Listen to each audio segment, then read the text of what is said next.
हाँ भाटी जी, सवाल मेरा ये था कि आप ने जनता का आपको सहयोग दिया और आप चुनाव जीत गए, और जो आप बात कर रहे थे बीजेपी को हराना बड़ा मुश्किल है, उस मुश्किल को आपने किया। हाँ, मैंने बताया था भी कि मैंने नहीं किया, मेरी जनता ने किया और जनता के प्यार ने किया।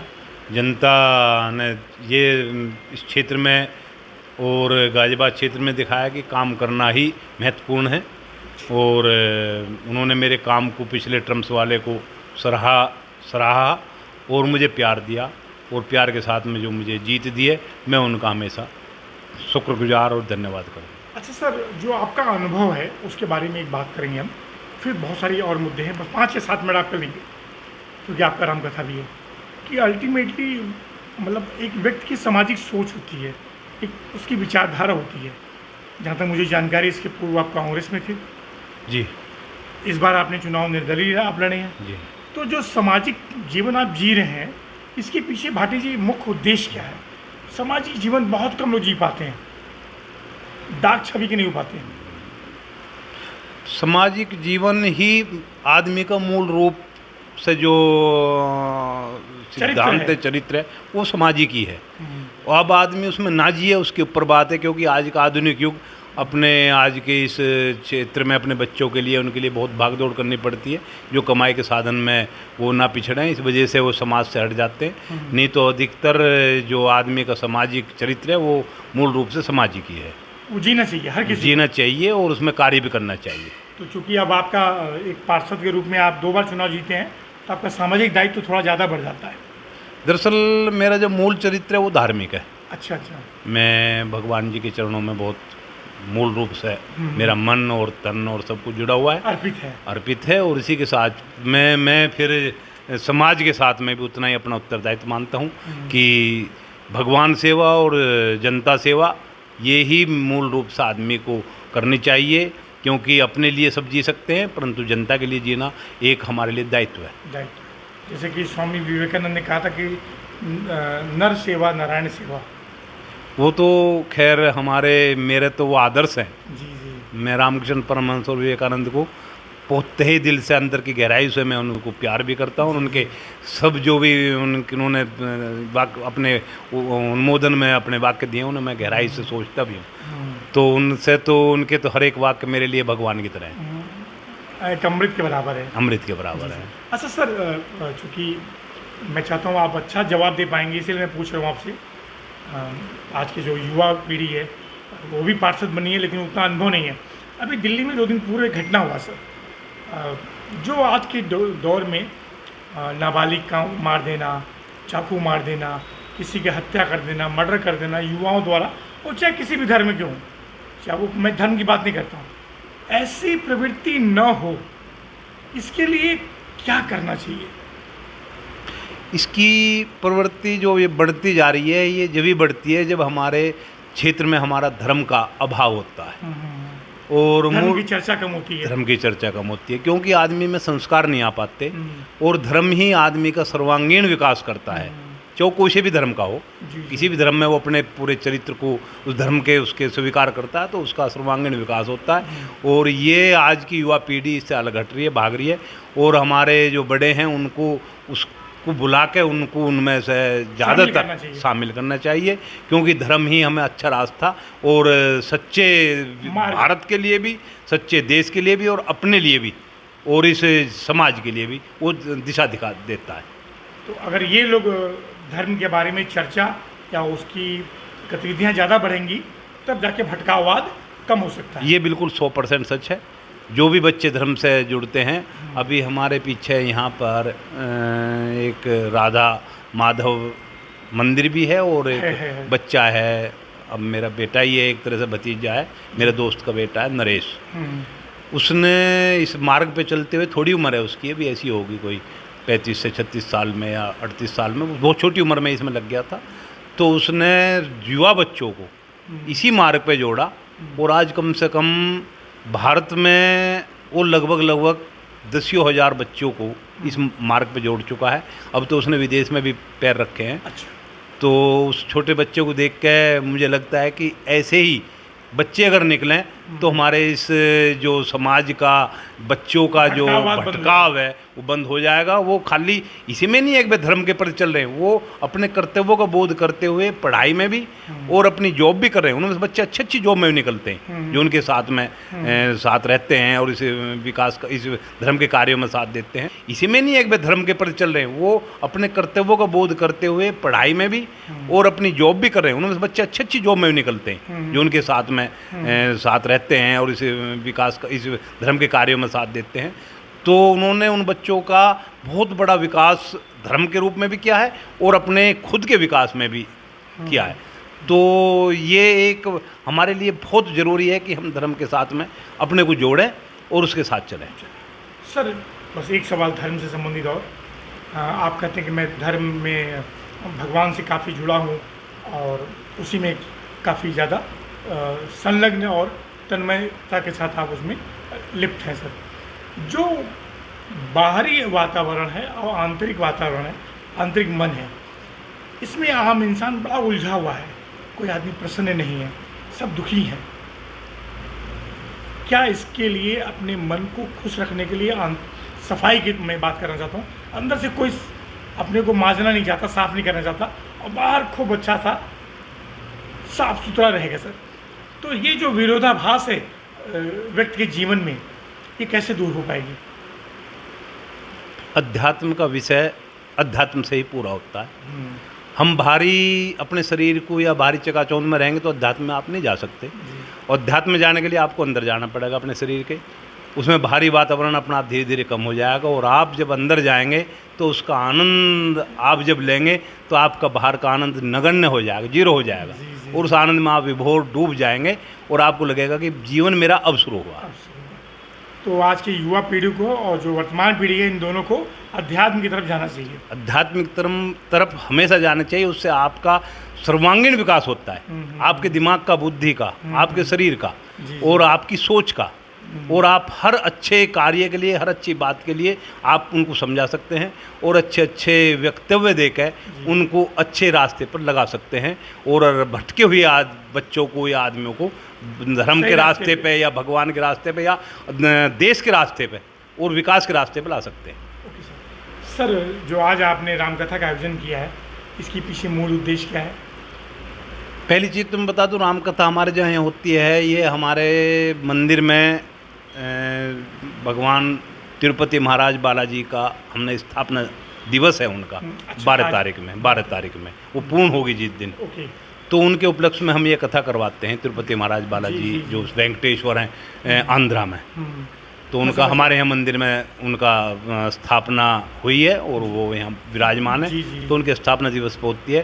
और भगवान के चरित्र के लिए हम लोग बागों को कि नारायण भगवान ने किस किस रूप में इस धरती पर जन्म लिया था, तो उस रूप से मूल रूप से हमने राम कथा जो हमारे इस देश का, आदमी का और सभी का मूल रूप से विकास करती है। क्योंकि रामायण में ही सब बहुत कुछ इतना छिपा हुआ है। अगर आपने रामायण की उन को अपना लिया, चौपाइयों को अपना लिया, तो आपका पूरे परिवार से लेकर, आपके मोहल्ले से लेकर, आपके शहर से लेकर और आपके देश तक का विकास और स्वच्छता और आपके मन की स्वच्छता सब आ जाएंगे आपके अंदर। तो उसी को ध्यान में रखते हुए आपने रामकथा का आयोजन, उसी का ध्यान में रख के रामकथा की हमारे क्षेत्र की जनता उसका फ़ायदा उठाकर उनके अंदर जो है अच्छी बातें जाए, अच्छी बन पे और अपने साथ साथ समाज का भी विकास करें। राइट सर, बस अंतिम सवाल बेटा, 2 मिनट, अंतिम सवाल सर। चूँकि अब बहुत सारी बातें आपने बताई जीवन से संबंधित, अब व्यवहारिक बात है कि हम जिस समाज में जीते हैं,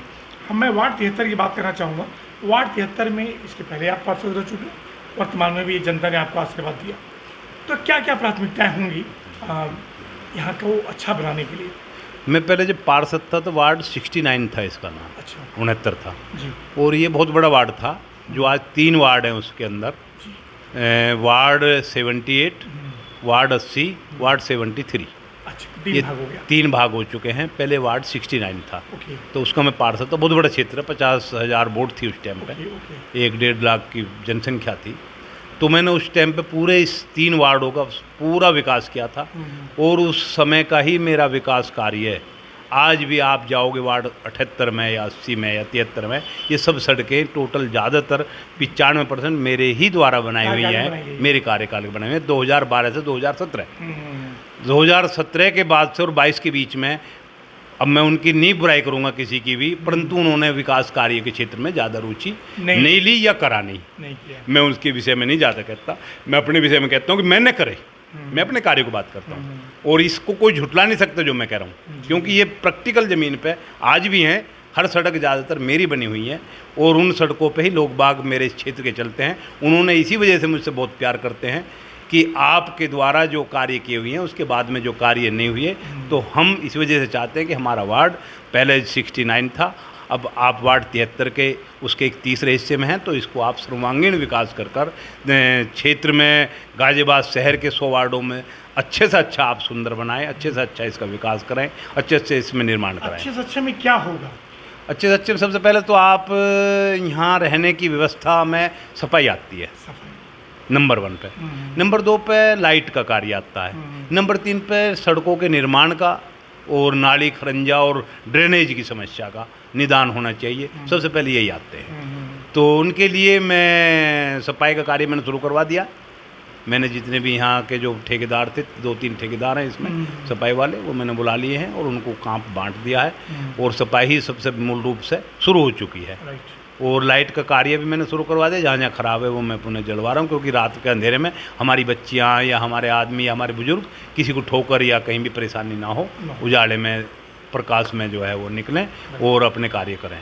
और नंबर 30 का तीसरा जो विकास कार्य है निर्माण का सड़कों का, वो अब हमारी बोर्ड मीटिंग होगी, उसके बाद में आगे प्रक्रिया होगी, तो उसमें हम आगे बढ़ेंगे और आगे बढ़ के हम अपने इस वार्ड को कोशिश होगी कि मैं इसको बेहतर से बेहतर इसको बना सकूँ। सर, जो पार्क है या वाटर हार्वेस्टिंग है या जलस्तर का नीचे गिरना है या भविष्य जो आने वाली जो पीढ़ी है उसको ध्यान में रखते हुए जितनी दोहन हो रहा है पानी का, उसके लिए कभी मन में कुछ विचार आता है? मेरे मन में विचार आता है। जो हमारे यहाँ पहले ये, जैसे मैं शालीमार को लूँ, इस शालीमार गार्डन में पहले जब ये अपार्टमेंट या फ्लैट नहीं बने थे तो ये एक तरह से खेत या जंगल थे, तो यहाँ पानी जो पड़ता था सीधा तो ज़मीन में जाता था और यहाँ 10 फुट पे पानी था जब मैं यहाँ आया था, तो एक नल के एक पाइप में ही पानी निकल जाता था। तो अब जब ये अपार्टमेंट बने तो इसमें हमारे जीडीए ने अगर उन अपार्टमेंटों को जो पानी है छतों पे, अब छत पे आ गया वो पानी, पहले ज़मीन पे था, अब वो बन के छत पे आ गया, वो छत का पानी सीधा सीवर में जोड़ दिया गया है और सीवर का पानी सीधा जो है जाते हुए नदी नालों में पहुंच जाता है, नाला में जाता है। उससे इसके आने में पीने योग्य बनने में बहुत पीने योग्य तो बहुत बड़ी बात है, वो यहाँ से चला गया। जो हमने नीचे से दोहन किया पानी का और या बारिश का हुआ, वो सब आया और सीधा जो है आपका सटरों में सीवरों में चला गया और यहाँ से निकल के नदी नालों में पहुँच गया। तो नीचे पानी हमारे यहाँ नहीं गया, जबकि छत के साथ में हमारे यहाँ अगर जीडीए पहले से प्लान बनाता तो सबको हार्वेस्टर, क्योंकि जब बिल्डर ने बनाया था, बिल्डर के बनाए हुए हैं हमारे यहाँ ज़्यादातर, तो बिल्डर को ये पहला निर्देश होता है कि आप छत का पानी हार्वेस्टर द्वारा ज़मीन में पहुँचाएँगे। तो अगर वो पानी ज़मीन में जाता तो हमारे यहाँ पानी की समस्या आज ये नहीं होती, जो आज कम से कम 200 फुट पे पहुँच चुकी है 10 फुट से। 20 साल बाद और दिक्कत होगी। 20 साल बाद मुझे नहीं लगता यहाँ पानी नीचे कितना है ये तो नहीं मैं अंदाज़ा लगा सकता, परंतु कितना आएगा ये मुश्किल है। तो इसके लिए कुछ प्लान करेंगे? इसका प्लान तो यहाँ बन चुका है, जो क्षेत्र बन चुका है उसमें आप क्या करोगे, जब सीवरों से अंदर जा रहा है तो अब तो यही है कि जो पार्क बच रहे हैं उनमें हम हार्वेस्टर लगे हुए, हमारे कई पार्कों में हार्वेस्टर, उनको सुचारू रूप से वो चलते रहें, बंद ना होएं और उनका पानी ज़मीन में जाता रहे, तो उसका थोड़ा बहुत हमें। और घरों में भी सर अगर वो वाटर हार्वेस्टिंग सिस्टम बनाए तो धीमे धीमे कहीं तो भविष्य सुधरेगा। हाँ, अगर वो उसकी शुरुआत कर दें, क्योंकि दरअसल शुरुआत इस वजह से नहीं हो पाती क्योंकि ये सब अपार्टमेंट एक का नहीं है, उसमें कम से कम एक अपार्टमेंट में 50 या 30 फैमिली रह रही हैं और बिल्डर ने वो बना दिया सीधा सीवरों से जोड़ के, तो वो फैमिली अब उनमें हार्वेस्टर सब मिल के करें तो जा सकता है। और चूँकि आप बहुत चुनौतीपूर्ण आपने लाइफ में काम किया और ये चुनौती आप ले लेंगे तो भविष्य की पीढ़ी के लिए बड़ा हितकर होगा सर। हाँ, मेरा प्रयास रहेगा कि मैं कोशिश करूँ कि लोग बाग समझ जाएं और हर बिल्डिंग वाला अपने बिल्डिंग में एक हार्वेस्टर कम से कम 1 या 2 लगा लें, जिससे पानी ज़्यादा नहीं, कुछ तो शुरुआत हो इसकी, शुरुआत हो और हम आगे के भविष्य में अपने बच्चों के लिए वो लेवल पे आके बढ़ना शुरू हो जाए, अपने बच्चों के भविष्य के लिए पानी के सुधार कर सकें। और सर एक निवेदन और था मेरा, जो फलदार वृक्ष जो है पार्कों में जरूर लगे सर, क्योंकि पार्क तो हैं, छायादार वृक्ष तो हैं, लेकिन वहाँ पे आप जब पार्कों में जाएंगे तो नेचर आपको दिखाई नहीं देगा। दरअसल फलदार जो वृक्ष हैं, मान लिया हमने कोई अच्छे फलदार लगा दिए तो बच्चे उसमें तोड़ देते हैं, पेड़ों को ही तोड़ देते हैं। बच्चे तो अपने ही परंतु वो होने नहीं देते हैं, परंतु कोशिश होगी कि उसमें जो है जो भी छायादार तो लगे रहे हैं, उसमें फल वाले पेड़ भी लगे। और सर पब्लिक ट्रांसपोर्ट के लिए कुछ प्लान किया या प्राइवेट से ही काम चलता रहेगा? पब्लिक ट्रांसपोर्ट यहाँ पहले DTC बस आती थी दिल्ली से, तो वो बहुत समय पहले थी, वो बंद हो गई। तो ज़्यादातर लोग बाग यहाँ हमारे साथ में इतना भी ज़्यादा नहीं है कि हमें यहाँ ज़्यादा समस्या आ रही हो, क्योंकि हमारे दोनों साइड में, एक साइड में हमारे यहाँ मेट्रो है और एक साइड में बड़ा रोड है, इस साइड में भी बड़ा रोड है, तो वहाँ तक जाने के लिए आई रिक्शा आजकल की डेट में आसान साधन बन चुका है। उसके लिए कोई प्लान अभी नहीं है? उसकी कोई प्लान नहीं है, बसों का ऐसा कोई यहाँ। सुरक्षा के दृष्टिकोण से CCTV कैमरा वगैरह? CCTV कैमरा जो है अब हमारे शालीमार गार्डन में ये थाना बन चुका है, और यहाँ के जो SHO हैं रविशंकर पांडे जी, वो इस दिशा में और हर दिशा में काफ़ी पहले से, जब से थाना बना है तो यहाँ सुधार मुझे काफ़ी लग रहा है, और हमारी उनसे साथ में 1-2 मीटिंग हुई है, परंतु आगे भी होंगी, कि हम चाहेंगे कि उनसे कि अपने इस क्षेत्र की सुरक्षा पूर्ण रूप से अच्छी तरह से हो। और जहाँ तक मुझे उम्मीद है कि जो आपका व्यक्तित्व है, जो आपकी सूझबूझ है, वार्ड 73 गाजियाबाद का सबसे बेहतर वार्ड मेरी प्रयास है कि मैं वार्ड 73 को 100 वार्डों में बेहतर ले जाऊं। ये जनता भी मेरा साथ दे, निगम से भी साथ मिले, और आप जैसे भाइयों का साथ मेरे साथ रहे। राजू भाटी जी, बहुत बहुत धन्यवाद। फिर किसी विषय पे मिलेंगे। 2 महीने बाद मैं ग्राउंड रिपोर्टिंग करूँगा, मुझे ज़रूर मालूम पड़ेगा कि आपके कार्य प्रारंभ हो गए और जनता खुशहाल है। आपका बहुत बहुत धन्यवाद, आपके इस न्यूज़ चैनल का, और मैं आपका हमेशा आभारी रहूँगा। Thank you sir, thank you, नमस्कार।